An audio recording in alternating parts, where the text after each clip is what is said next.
Genesis chapter 46. Israel left with all that belonged to them. Upon reaching Beersheba, he offered sacrifices to the God of Isaac, his father. And God spoke to Israel through a night vision, Jacob. Jacob. Here I am, he replied. I am God, the God of your father, he said. Do not be afraid to go down to Egypt, because there I will make you a great nation. I myself will go down to Egypt with you, and I will certainly bring you back. And the hand of Joseph will close his eyes. So Jacob left Beersheba. The children of Israel took their father Jacob, their children and their wives, and the chariots that Pharaoh had sent. They also took their flocks and the goods they had acquired in Canaan. So Jacob went to Egypt with all his descendants. He took with him to Egypt his sons, his grandsons, his daughters, and his granddaughters, that is, all his descendants. These are the names of the Israelites, Jacob and his descendants, who went to Egypt: Reuben, the eldest son of Jacob. These were the sons of Reuben: Enoch, Palu, Hezron, and Carmi. These were the sons of Simeon: Jemuel, Shemain, Od, Jachin, Zor, and Saul, son of a Canaanite woman. These were the sons of Levi: Gershon, Kohath, and Merari. These were the sons of Judah: Er, Onan, Selah, Perez, and Zerah. Er and Onan died in the land of Canaan. These were the sons of Perez: Hezron and Hamul. These were the sons of Issachar: Tola, Puah, Jashub, and Sinron. These were the sons of Zebulun: Sered, Elon, and Jaleel. These were the sons Leah bore to Jacob in Paddan-aram, in addition to his daughter Dinah. Descendants of him were 33 in all. These were the sons of Gad: Zephin, Hagi, Suni, Esbon, Eri, Arodi, and Areli. These were the sons of Asher: Imnah, Isva, Isvi, and Beriah, and their sister Sarah. These were the sons of Beriah: Heber and Malchiel. These were the 16 descendants that Zilpah, a servant that Laban had given to his daughter Leah, gave to Jacob. These were the sons of Rachel, Jacob's wife, Joseph and Benjamin. Asenath, daughter of Potipharah, priest of On, bore 2 sons to Joseph in Egypt, Manasseh and Ephraim. These were the sons of Benjamin: Bela, Becher, Aspel, Gera, Naaman, Ahi, Rosh, Muppim, Huppim, and Ard. These were the 14 descendants that Rachel gave to Jacob. Dan's son was Huzim. These were the sons of Naphtali: Jeziel, Guni, Jezer, and Silem. These were the 7 descendants that Bilhah, the handmaid Laban had given to his daughter Rachel, gave to Jacob.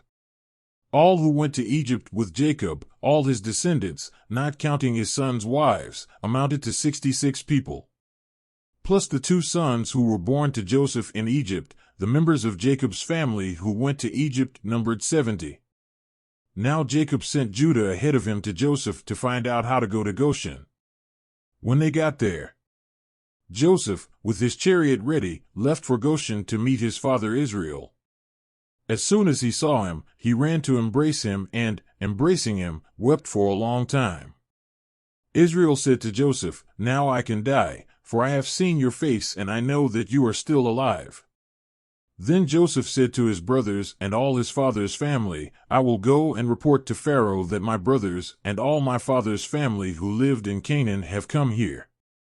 I will say that the men are shepherds, tending flocks, and have brought with them their sheep, their oxen, and everything that belongs to them. When Pharaoh sends for them and asks, What do you work at? Answer him thus, Your servants raised flocks from childhood, as our ancestors did. So they will be allowed to dwell in the region of Goshen, for all shepherds are despised by the Egyptians. Genesis chapter 47. Joseph went to tell Pharaoh the news, My father and my brothers arrived from Canaan with their sheep, their oxen, and everything that belongs to them, and they are now in Goshen. Then he chose 5 of his brothers and presented them to Pharaoh. Pharaoh asked them, What are you doing? They replied, Your servants are shepherds, like our ancestors. They further said to him, We have come to live here for a while, because the famine is severe in Canaan, and the flocks of your servants have no pasture. Now, please, let your servants settle in Goshen." Then Pharaoh said to Joseph, "Your father and your brothers have come to you, and the land of Egypt is at your disposal. Let your father and your brothers dwell in the best part of the land.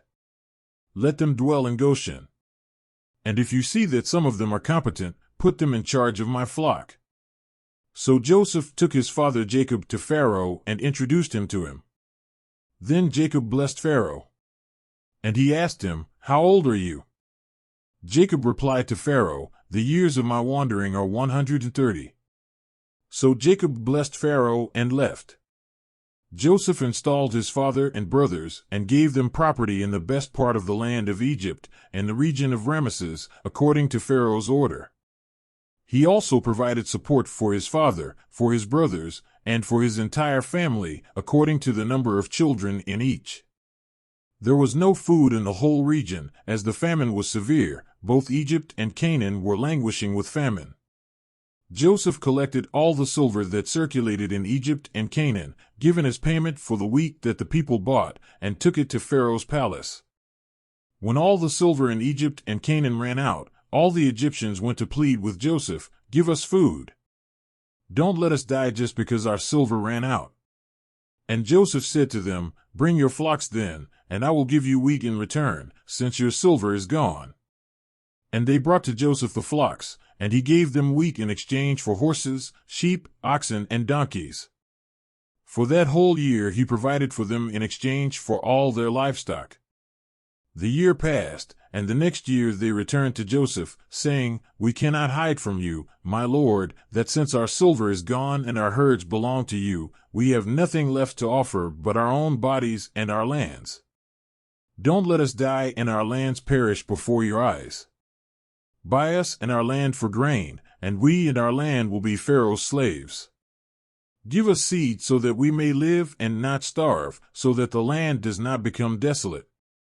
So Joseph bought all the land in Egypt for Pharaoh. All the Egyptians had to sell their fields, as hunger forced them to do so. The land became the property of the Pharaoh. As for the people, Joseph reduced them to bondage, from one end of Egypt to the other. Only the lands of the priests were not bought, because, by law, the priests received regular support from the Pharaoh, and on this they lived. That's why they didn't have to sell their land.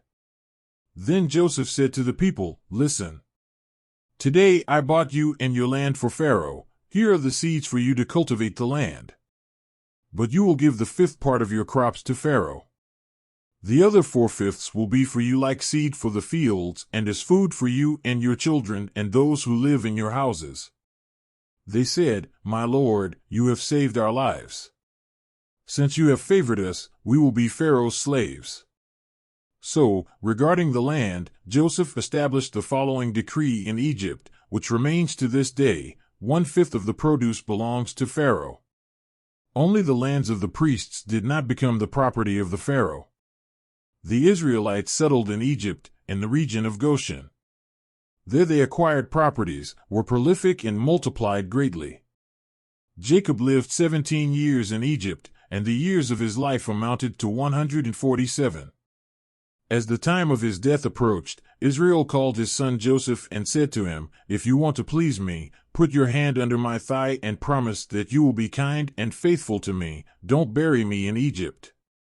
When I rest with my parents, take me out of Egypt and bury me with them." Joseph replied, "I will do as you ask me." But Jacob insisted, "Swear to me."